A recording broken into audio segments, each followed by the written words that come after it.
No rain in the savannah.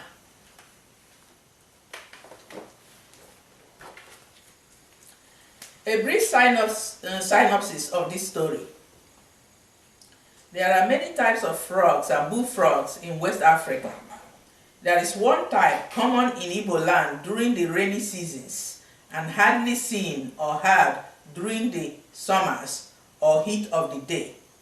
We call this skinny and long-legged frog AKIRI. This folktale is inspired by the AKIRI frog's unique croaking that precede the heavy rains. The onomatopoetic word of AKIRI Ja NMA in the song's chorus came from the frog's distinctive sound. When the rainy season approaches, dark clouds overshadow the evening sky. The long-legged frog, or AKIRI, will start to croak from under the tall reeds around the ponds in my villages in West Africa. Their croak forewarn my people that the monsoon rains are about to fall.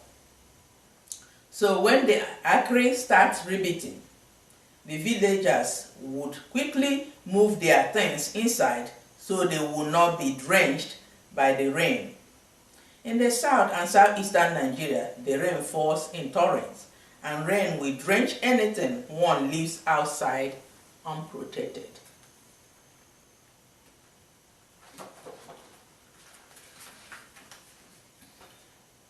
No rain in the savannah.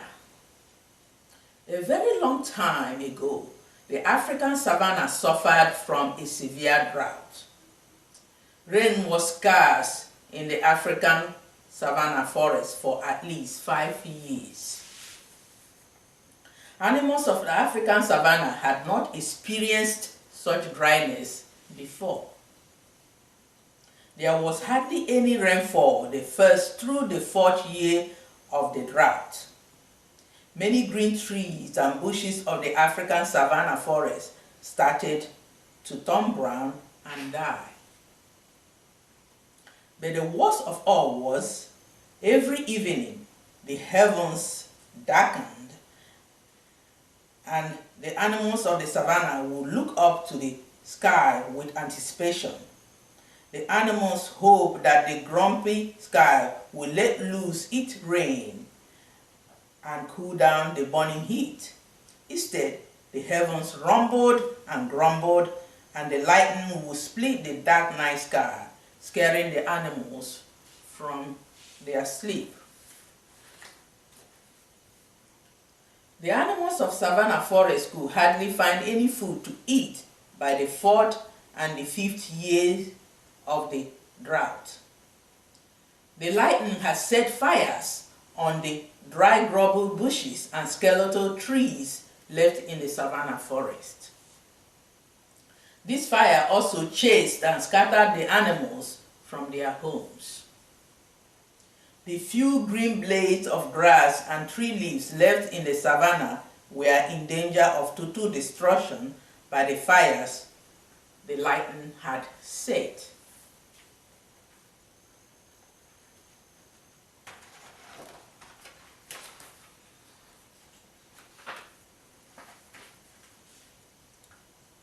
Moreover, the water in the estuary and the animal water holes have become muddy and undrinkable. Even Iyata, the never-drying lake, was for the first time in danger of drying up. The animals that could hunt for food or find few brown grasses or leaves to eat did not have water to set their thirst. So the old, the young, and the weak ones started to die. First, the severe drought started affecting more the herbivores that could not find any more green grass or leaves to eat. Also, the carnivores became too weak from thirst and the heat of the blazing sun to hunt for food. So the animals of the savannah grew thin and bony with thirst and hunger. There was an eerie stillness in the African savannah. Even the vultures that fed on the carcasses of the dead stocked in the dry-up water holes and estuaries were 2 weeks from thirst and had no interest to eat. The vultures perched on the burnt-out tree branches with sad eyes and droopy heads. Occasionally, the crying of a dying animals could be heard in the savannah. During the heat of the day, burning bushes crackled and flies buzzed among the carcasses of the dead by the muddy water holes and estuaries. The fires crackling and flies buzzing were the only noise that disturbed the silence hanging over the whole land.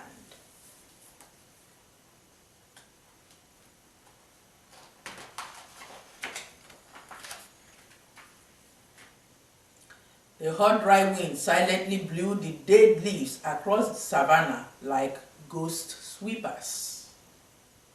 Only the animals that could burrow or dig deep down into the ground were able to find deep roots and tubers to eat. The burrowing animals sheltered from the burning fires and severe heat of the sun in their wet, cool underground burrows and dens. In their dens and burrows, they waited out the drought. With no rain to give release from the severe dryness and heat, King Lion called the animals of the savannah to their communal square to discuss the problem of no rain.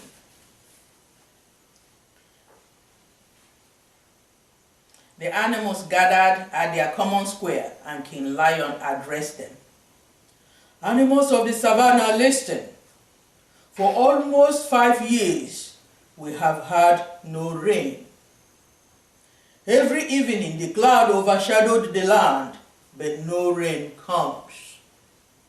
The old and the weak among us have succumbed to thirst and hunger. Soon we will be next to succumb to thirst and hunger if nothing is done to bring back rain to the land. What are we to do? King Lion asked. Many of the animals' suggestions were discussed and rejected at the meeting. At last, a grizzled old monkey suggested that they should find a way to appease the heavens. The old monkey said, "We must appease the heavens to release its rain onto the thirsty land, and the drought will end. If we could make the heavens happy, it will pour down its rain onto the thirsty land." The animals agreed that the grizzled old monkey's idea was the best. The animals discussed how to appease the heavens. They decided that each animal should try to please the heavens with their best talent or skill typical to their kind.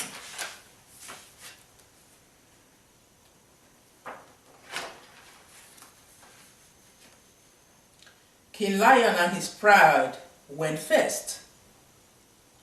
King Lion proudly paraded around the animals' common square with his head held high and showing off his prowess as the rulers of the animals.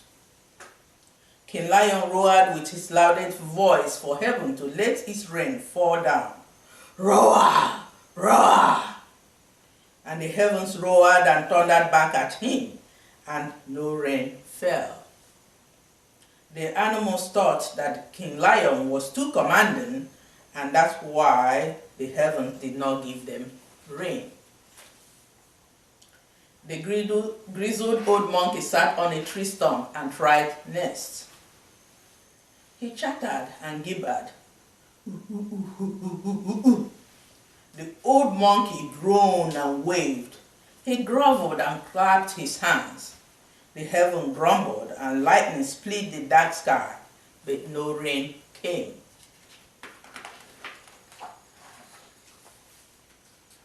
the elephant were next and said they would succeed where the lions and the monkey failed. The elephants marched and trumpeted to the heavens. Brah! Brah! Brah! The heaven rumbled and lightning split the cloudy sky, but still no rain fell. The cheetah said, "Since I am the fastest animal in the whole savannah, if I show the heavens how fast cheetahs can run and sprint, surely the heavens will be happy and the rain will fall." The cheetah ran and sprinted up and down trees, showing off his talents in speed and acrobatics, and the heavens rumbled contentedly, but still did not give rain.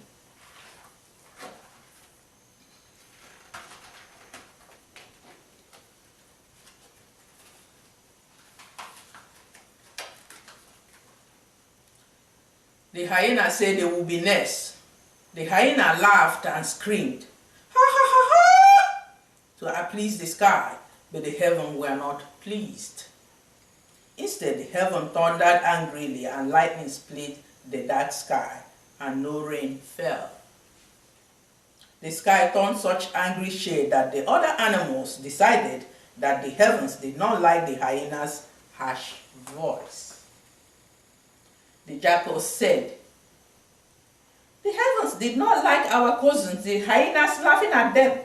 Also, our cousins' harsh voice made the heavens angry. Surely, with our softer and nice voice, the heaven will be happy and give us rain." The jackals geckered and hollered, "Oh!" and the heavens rumbled, but no rain fell upon the savannah.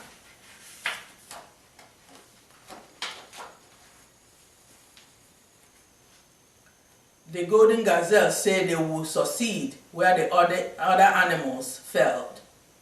The gazelle sprang and pranced, displaying such a beautiful pageantry. The heavens liked their show a lot and rumbled and thundered contentedly, but still did not give the animals rain. One by one, the animals of the savannah forest tried to please the heavens with their respective talents or skill, and still no rain in the savannah. Then it was the giraffe's turn, and they said, "With such long neck and sweet voice, the heaven will surely be pleased and give us rain." The giraffes stretched their long necks as far as they could towards the sky and softly bleated, "Bah! Bah!" The heavens rumbled and were pleased with the giraffe's voice, but still did not give rain.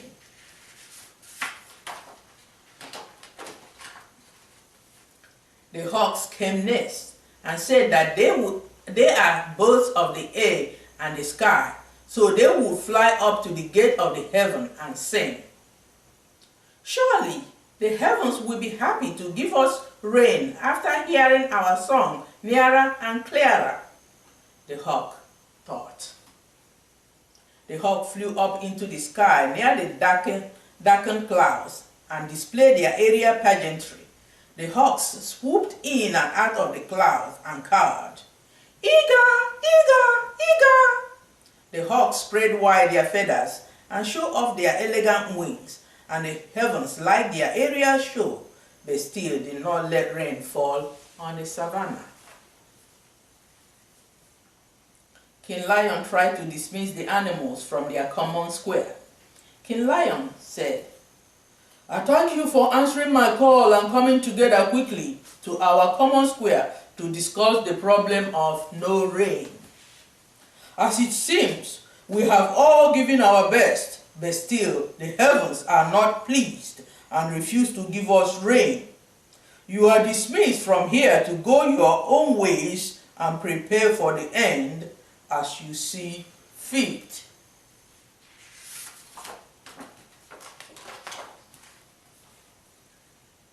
With drooping heads and sadness, the animals of the savannah started leaving their common square when a hawk called out and arrested their living. "Stop! the hawk cowed. I know of a little forest mouse that I have been hunting for some time without success. She lives in a den under a tree root not far from this square. If not that she is very afraid of me, I will go and fetch her to try her own luck too. King Lion sent for the little forest mouse and promised her safe passage from the hawks if she would come to the animals' common square and try to appease the heavens. The little forest mouse came and squeaked, chip, chip, chip, but no rain came. King Lion said, "That's it." But before the lion could dismiss the animals a second time from their common square, the little forest mouse squealed, "My cousin the mongoose lives near my den, and he might be able to help."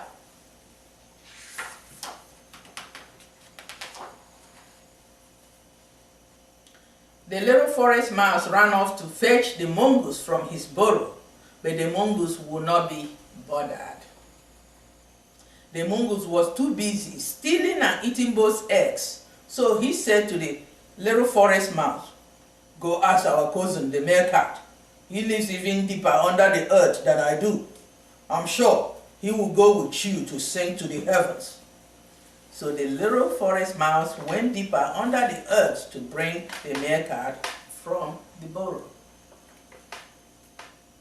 The meerkat tried to make the heavens happy, and the evening sky became darker with cumulus cloud. The animals of the savannah looked up to the sky with such eagerness, but no rain fell from the dark thunderclouds. Then the meerkat said, "My cousin, the golden mole, lives even deeper under the earth than I do. Even though he is old and blind, he knows where to find the deepest underground water. So if anyone will know how to bring the rain, it is he." The meerkat went and brought the blind old mole. The old golden mole tried to please the heavens, and the heavens rumbled happily, and the stratocumulus clouds overshadowed the lands. The animals of African savanna could almost feel the wetness on their faces, but no rain fell from the cool evening breeze. Then the old mole said, "My friend the brown toad would know how to help. He lives even deeper in the earth than I do.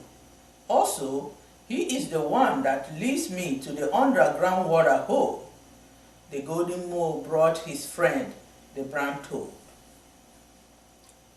The brown toad ribbited and croaked, "Croak, croak," and the heavens rumbled joyfully.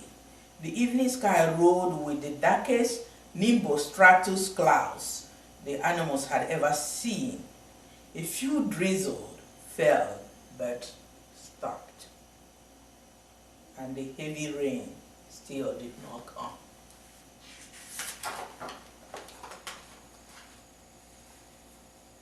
Then the brown toad said, "My cousin, the long-legged frog, lives in the deepest reaches of the earth with lots of water. If anyone could appease the heavens to give the land rain, it is her." The brown toad brought his cousin, the long-legged frog, to the animals' communal square, and King Lion asked for her help. The long-legged frog hopped onto the tree stump and ribbited. "I am a little frog, I am so tiny, I am so wincy little frog, AKIRI Ja NMA. Heaven, if you will listen to me, AKIRI Ja NMA. Rain will fall, AKIRI Ja NMA. Rap will end, AKIRI Ja NMA. I plead, AKIRI Ja NMA. I croak, AKIRI Ja NMA. I have a tiny voice, I don't have a nice voice, but I'm trying where the mighties felt, AKIRI Ja NMA. Heavens, if you will be nice to me, AKIRI Ja NMA. A slimy frog, AKIRI JA, we succeed. AKIRI JA, my destiny. AKIRI JA, depends on it. AKIRI JA, I beg. AKIRI JA, I croak. AKIRI JA, again. AKIRI JA. The skinny little frog croaked from the deepest plain within her heart, and the heaven heard her tiny voice and song and rumbled joyfully. The sky rolled in with the darkest cumulus cloud the animals had seen. The heaven roared merrily with thunder and split the dark sky with lightning, and the animals of the African savannah cowered in fright. Then the heaven granted the skinny little frog her humble plea. The heaven opened, and the sky gave up the rain. It started with a drizzle. Soon it started to pour, and the rain fell in torrent. The little long-legged frog had called down the rain.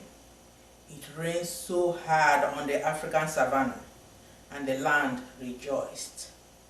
It rained this time not cats and dogs, but elephants and hippopotamuses.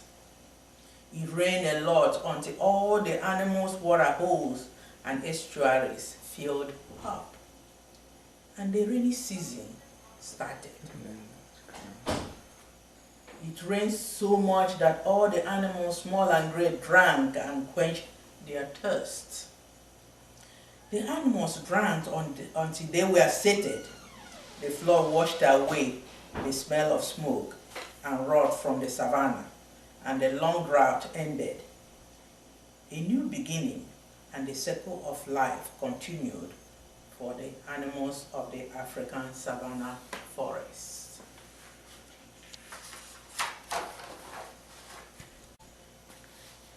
A little more brief background of this story. This folk tale, as well as other Igbo fairy tales and my other short stories, were handed down to me by my mother, late Lolo Grace A. Akeme. She was a well-known village griot during her lifetime. According to my mother, most Igbo folk tales came from things observed happening in their lives and around their communities. Most Igbo proverbs and idioms comes about this way. Sometimes these tales were and are based on the behaviors of the animals native to the area we live. Most of the time, the tales were also inspired by events, human behaviors, or a combination of the three. To avoid offending someone's feelings, in many parts of Igbo land, storytellers would attribute the human's negative behaviors to the native animals. Storytellers would spin their tales using animals living around them. One example is that with everything that was or is bad or trickish among my people, the brown mud tortoise is to blame because of its ability to blend in and survive the harshest environment and climate, or to release an odious gas when first caught by predators. That's why most of my short story and folk tales featured the tortoise. Dig deep into most Igbo folk tales, and there is a kernel of truth in them. So, to find out a little bit more of the truth about this folk tale, No Rain in Savannah, you can go to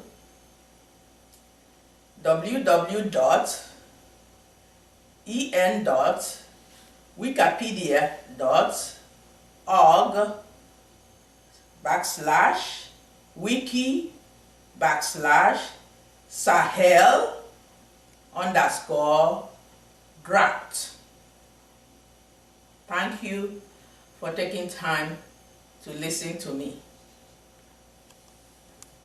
Please go to Indiegogo after you hear this folks tale and donate whatever you can for clean drinking water well for my people. Thank you, and may your water well never dries.